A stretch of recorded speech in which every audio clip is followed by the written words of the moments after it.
Lightbearers, Treasure in Fragile Vessels. Take 1, by Elliot Dillon. Speaker, Chapter 5. Though some in the crowd seemed ready to tear her apart, the girl did not waver as she boldly inquired, "Free from what?" Seeing the confident way she gazed back at them made Elijah's skin tingle. How was she able to speak like this, with no fear in her eyes? Continuing as if she had not been interrupted, she said, "Free from loving others? Free from walking in commands that point us to the source and give us guidance to tell the difference between darkness and light?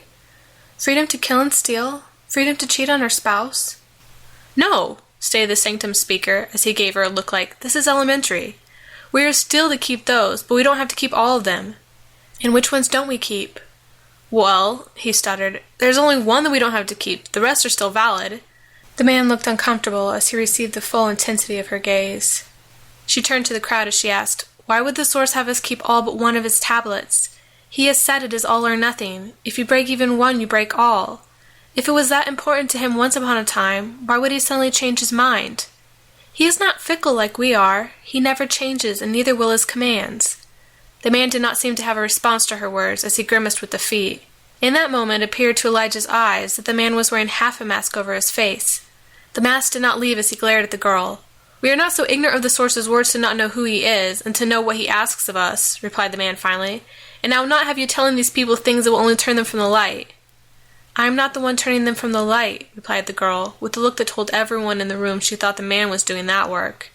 While she retained a look of utter peace, the man's face looked angrier with each word she spoke. Turning her attention back to the people, the girl pleaded, "The source's commands are not burdensome. They bring peace and understanding.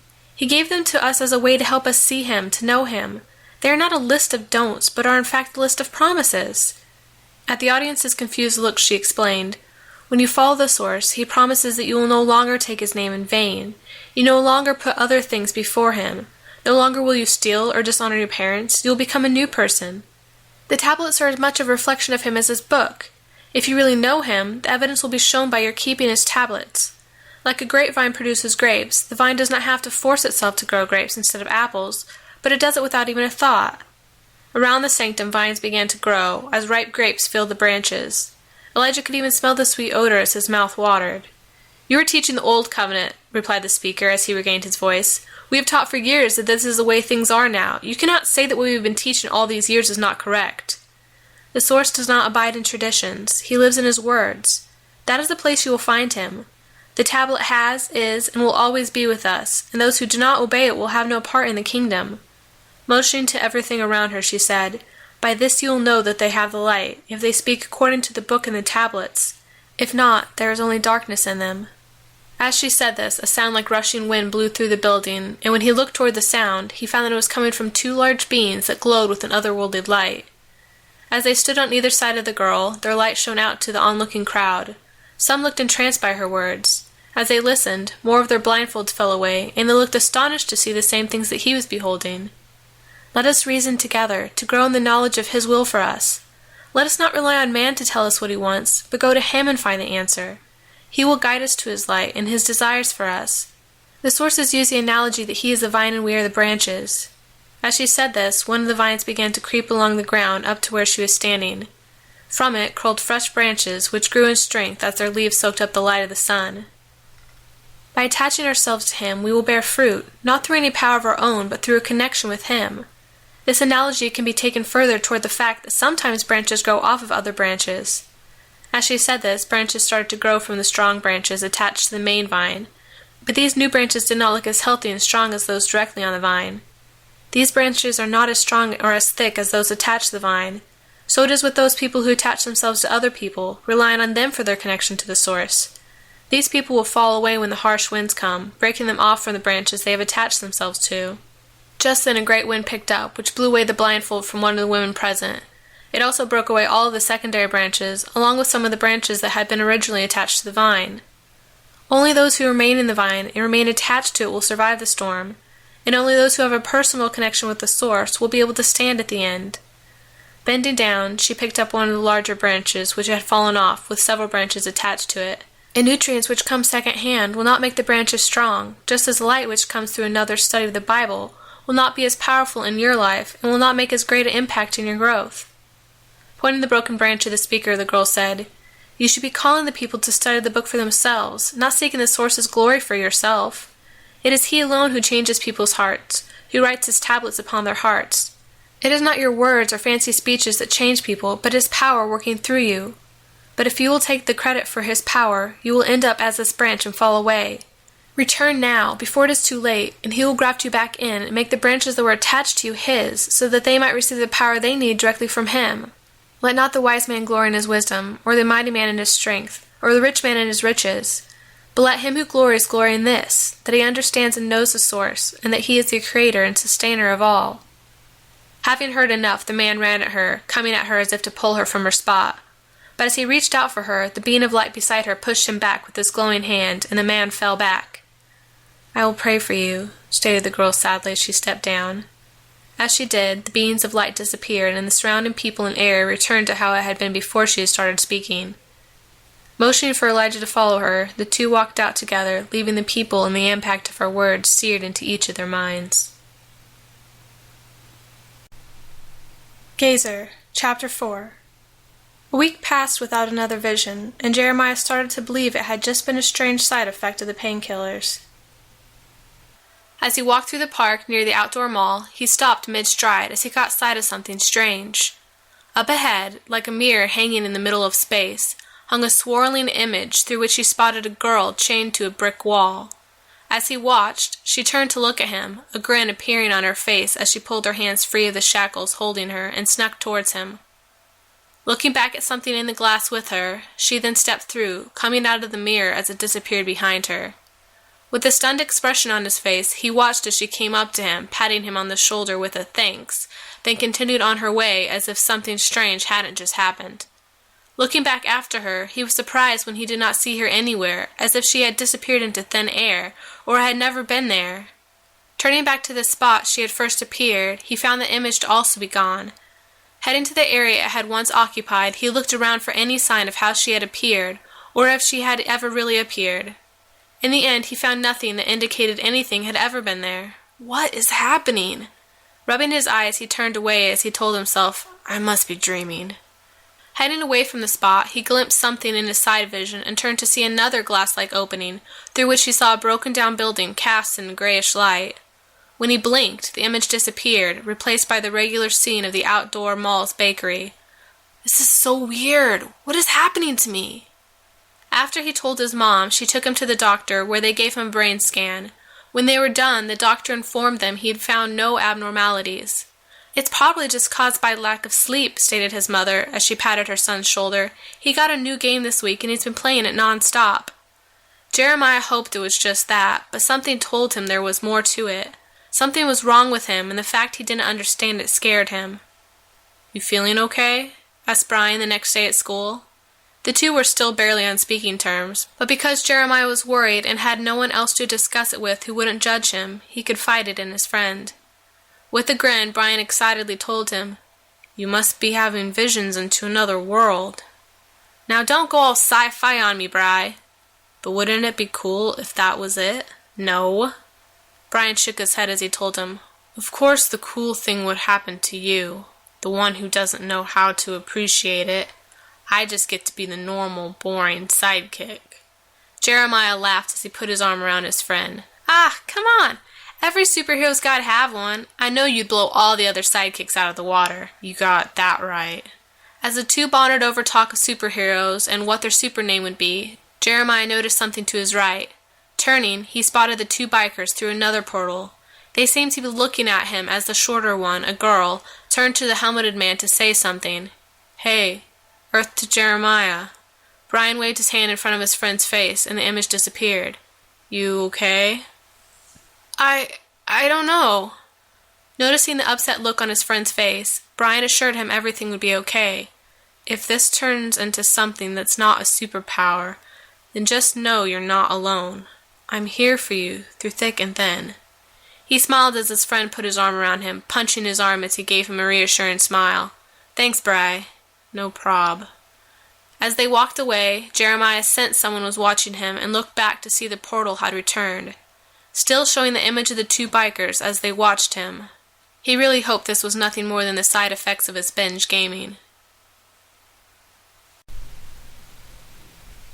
Dreamer, Chapter 4.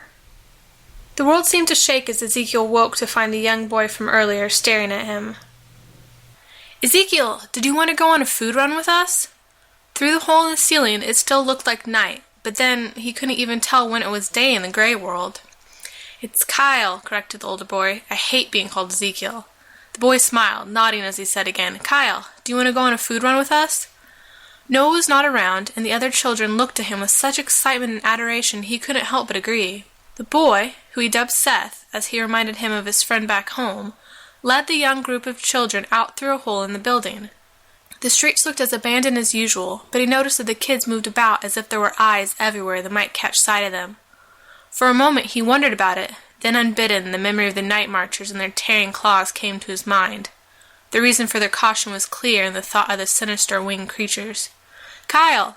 Seth motioned for him to hurry as he stopped for a moment, lost in thought about the monsters. Catching up with the boy pointed to a building that looked like a run-down store. While two of the children kept watch, Seth led him into the store where they snuck to the back. There they found a bag of less than appetizing-looking fruit, sitting in a bag with a symbol he did not recognize. When the boy picked up the bag, Ezekiel called for him to wait. "We're not actually going to eat that, are we? It was left for us. What else would we eat?" Looking back into the store, he caught sight of canned goods and wrapped candy bars that, though dusty, looked edible. "Why not that stuff?" "That's not ours. It would be stealing, and we don't have any money." He cast the boy a questioning look as he glanced back into the empty store. "No one will know. The source will know." Without letting him argue further, Seth headed back to the other group of kids, who hurried along with him back to their base. On arriving, he found Noah to have returned from wherever she had gone. As the children prepared the meager meal of bruised and partially rotted fruit, he asked the girl where she had gone. "I went out to see if I couldn't find any more chained to free." Her expression became saddened as she said, "But there are less and less of them of late. The city is mostly filled with rage masks now." While they ate, Ezekiel asked Seth about the source. "He is the one that sent the light," explained the boy. "He is the true ruler of this world, and will return soon to reclaim the planet and take us home." "And when he returns, he's going to get rid of the false ruler and all his minions forever," chimed in another kid. "So the source is like this world's God." The thought reminded Ezekiel of his world. Would he be able to retain such faith in his God, if he were going through a similar situation as these people? Beside him, Noah quickly downed her meal, then rose as if to leave again. "Where are you going?" "Until you have a dream, I have to free as many as I can." Without explaining, she left, leaving Ezekiel with the group of children, who started to chatter away at him as if they'd known him for months. "Miss Sissy wants a kiss," stated one girl as she held up her dolly. "You give the best kisses." "Can you fix my train?" asked a boy. "I still can't fix it." Sensing his desire for space, Seth shooed the younger children away as he told him, "Don't worry, Kyle, I've got your back." Glad for the younger boy's help, he asked him where the restroom was. "We just pick a spot and go." At his disgusted look, the boy laughed. "I'm kidding. There should be something over there." Following him, Seth led him to the back of the large building, to a small room on which part of a door hung on a single hinge. Inside, he found objects that resembled toilets. Giving him some space, Seth waited till he had finished. When he was done, the boy asked him, "You want to go exploring?" "Is it safe?" "With me it is." The boy's confident smile belied his actual age, which couldn't have been more than 7. Though he wouldn't have usually hung out with someone so much younger than himself, he felt a camaraderie with the boy as he let Seth lead him out of the sanctuary. Leading him down another hole, the youth showed off the tunnel system to him as he chattered away, most of his words sounding like another language as he tried to tell Ezekiel about his life. "My mom and my dad died a year ago, and so my uncle took me in.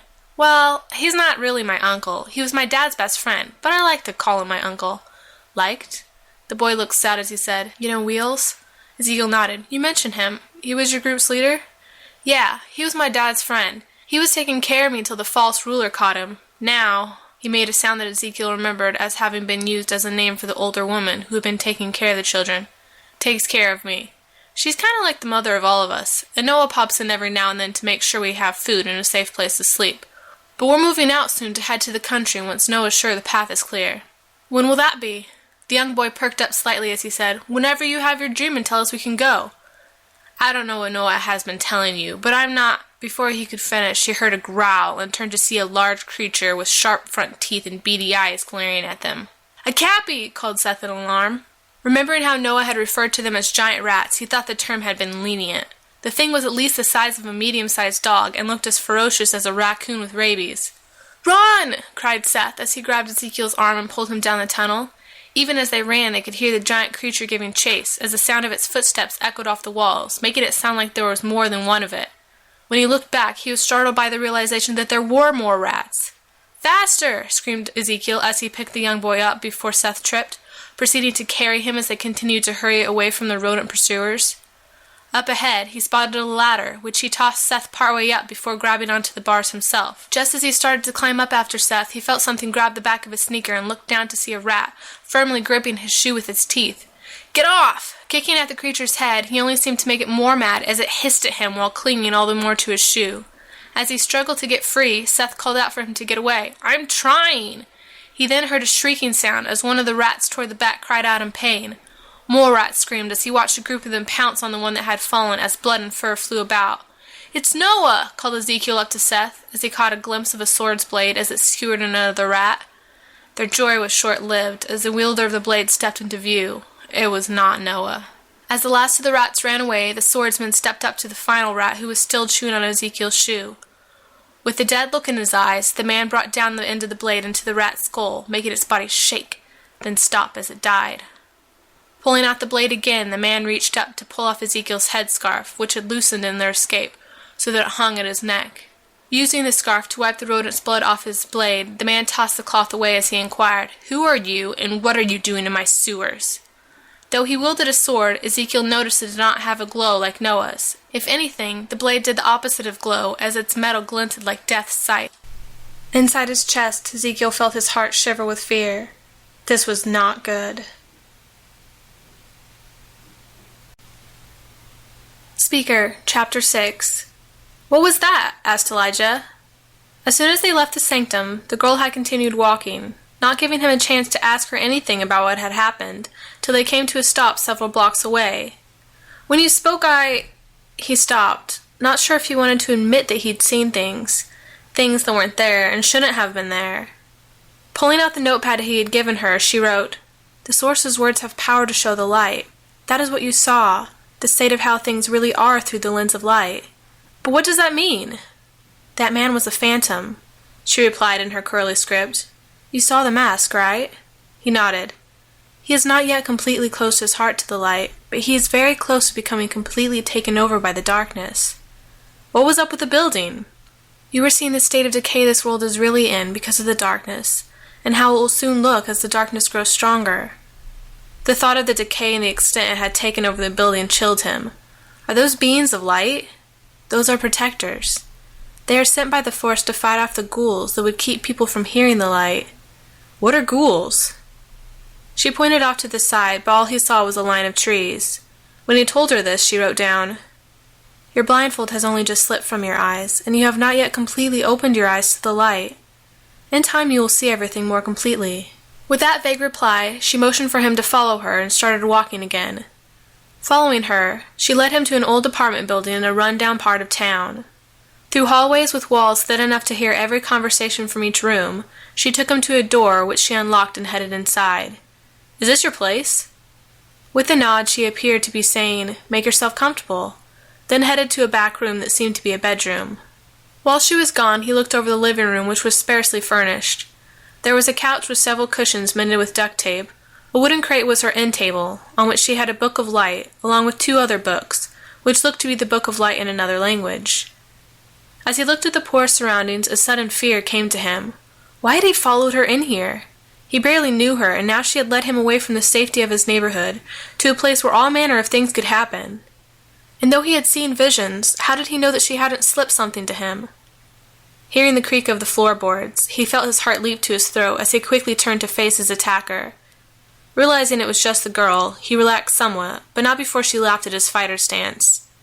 "You know, you haven't told me anything about yourself. How do I know you haven't brought me here to harvest my organs?"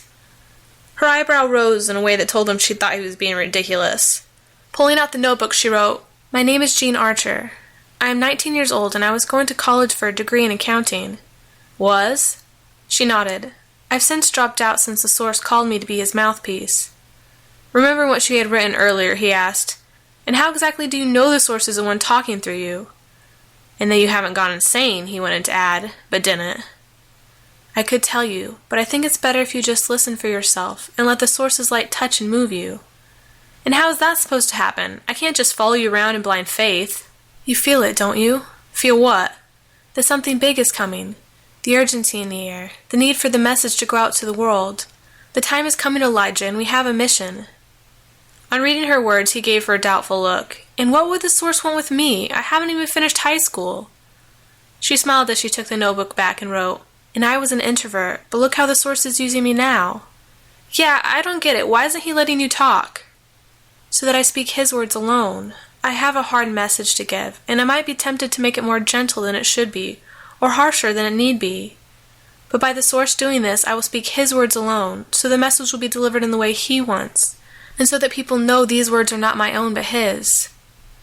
He started to wonder again what he had gotten himself into when Jean opened her mouth and spoke for the second time since he'd met her. Do not wonder, Elijah, at what is about to happen. The source will prove himself to you so that you will know it is by his doing that you have been called, and that it is by his hand that my mouth has been shut. Time is short. At these words, the building seemed to crumble around them as the walls to the right completely fell away to reveal the sky outside. It looked gray, as it would just before a rainstorm, but there was not a cloud in sight. Through the hole, he spotted buildings which looked just as run down and decayed as the one he was currently standing in. Looking back at Jean, she motioned toward the ground, which appeared to be completely gone, yet he was not falling through. This world is coming to an end, continued Jean. While there is still time, the light must go forth into the darkness. As I have become the source's mouthpiece, you are to be mine, aiding me in his work as we spread the light to the world. We must spread the message that life eternal comes through knowing him, the one and only source, and that his tablets stand as firm and eternal as he. But what if I don't want to deliver that message, or any message? As he thought back over her speech at the light sanctum, his stomach began to quiver. To think she wanted him to speak in front of a large crowd of strangers, and not just that, but to speak a message that was not the most popular. He couldn't do it. I left the teachings of the source for a reason. Things were so confusing and I couldn't tell the light from the darkness. Even the people claiming to be in the light act like those in darkness. There's no difference. That is why we must go forth, to spread the light, so that those in it will remain and those out of it can be brought into it. If we do not go to them, who will? She motioned to the right to the fallen wall. Walking over to it, he looked out to see the street below. On it walked people who looked as dejected as the surrounding buildings. As in the sanctum, the people wore blindfolds, and for the first time he saw chains on their hands and feet. They are bound in the darkness, and it is our job to free them with the light. If we do not do this work, then we as well as they will fall. She looked at him as she touched his shoulder. Open your eyes. Reaching up, she placed her hands over his eyes, then brought her fingers down, as if removing something from blocking his vision. As soon as she did, the decay of the world became clear, compared to before when it had looked like a hazy vision. Across the building, he saw a dark shape move, and as he focused in on it, he saw that it was a large black creature with great black wings.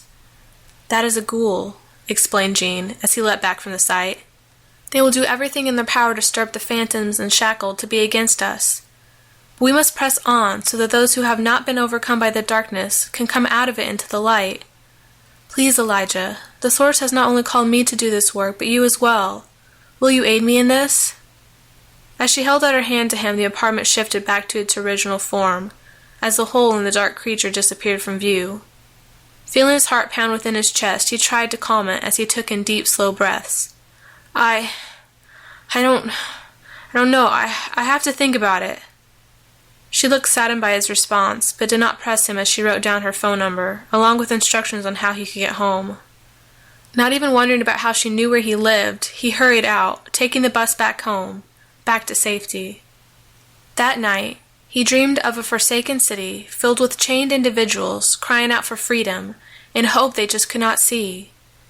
And in the midst of them, he found himself, not realizing that he too was as lost as they were.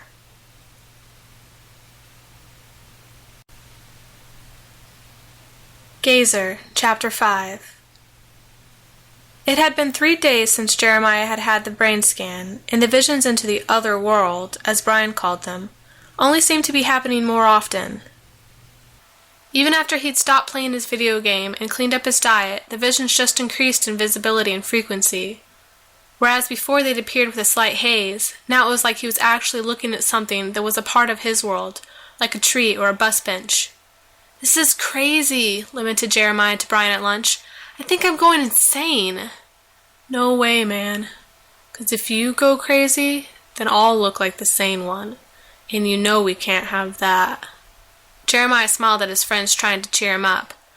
"I don't know what I'd do without you, Bri. Let's not think about that." The two friends laughed as they picked up their things and headed to class. "Hey, Brian, do you think—" He stopped talking when he noticed his friend wasn't with him.